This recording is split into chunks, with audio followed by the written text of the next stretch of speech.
Merci. La parole est à Monsieur Jean-Frédéric Poisson pour le groupe UMP pour 5 minutes. Finir. Merci Madame la Présidente. Monsieur le Ministre, Madame la Présidente de la Commission Affaires sociales, Monsieur le rapporteur, mes chers collègues. Monsieur le Ministre, les salariés de ce pays sont d'une grande sagesse.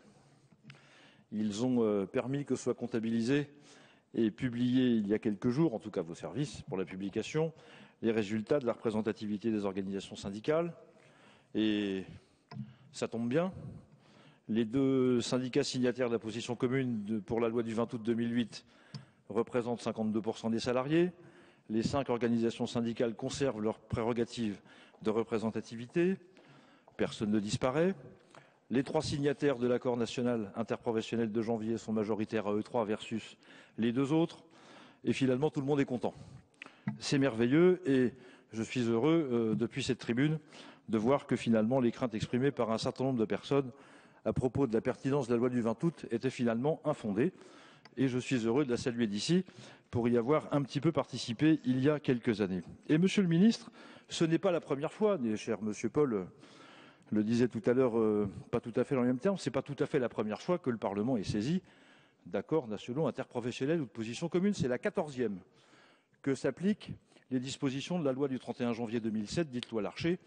Et il faut bien rendre à cette occasion, Monsieur le Ministre, à Gérard Larcher ce qui appartient à César ou l'inverse, c'est-à-dire que nous n'avons pas attendu le fait que vous reveniez aux affaires pour instaurer une pratique du dialogue social que vous semblez contester ici.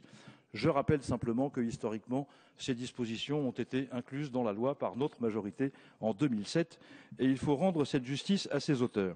C'est donc la 14e fois que nous nous voyons et je suis heureux d'entendre, je ne l'ai pas toujours entendu en ces termes, et mon collègue Gérard Cherpion non plus, il a quelques souvenirs d'un projet de loi formation il y a quelques années qui obéissait à la même logique.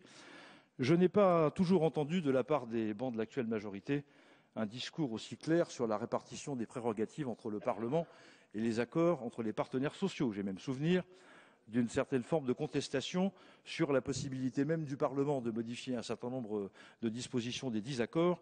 Et encore une fois, j'étais à votre place, Monsieur le rapporteur, au moment de la loi du 20 août. J'ai souvenir de quelques échanges depuis cette tribune. Nous avons longuement disserté déjà sur la responsabilité partagée des pouvoirs politiques et du pouvoir social. C'est un vieux sujet, c'est un sujet d'avenir et qu'il restera longtemps, comme dit la formule. Et je pense qu'à chaque fois, nous reviendrons sur les prérogatives partagées. Bien sûr qu'il appartient au Parlement de modifier, s'il l'estime nécessaire et conforme à l'intérêt général, des dispositions d'un accord social.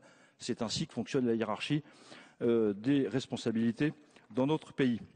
Mais je suis heureux de voir que maintenant, cette position est unanime. Je le répète, ça n'a pas toujours été le cas, et de loin.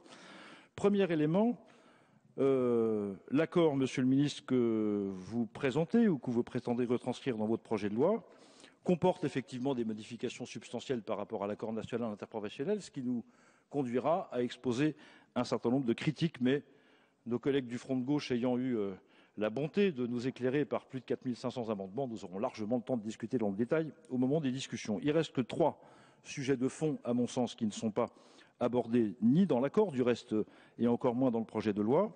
Le premier, c'est l'absence totale de dispositions, ou quasiment portant sur les petites et moyennes entreprises. Cet accord n'est pas fait pour elles, et malheureusement, puisque c'est quand même elles qui sont les premières pourvoyeurs d'emplois dans ce pays.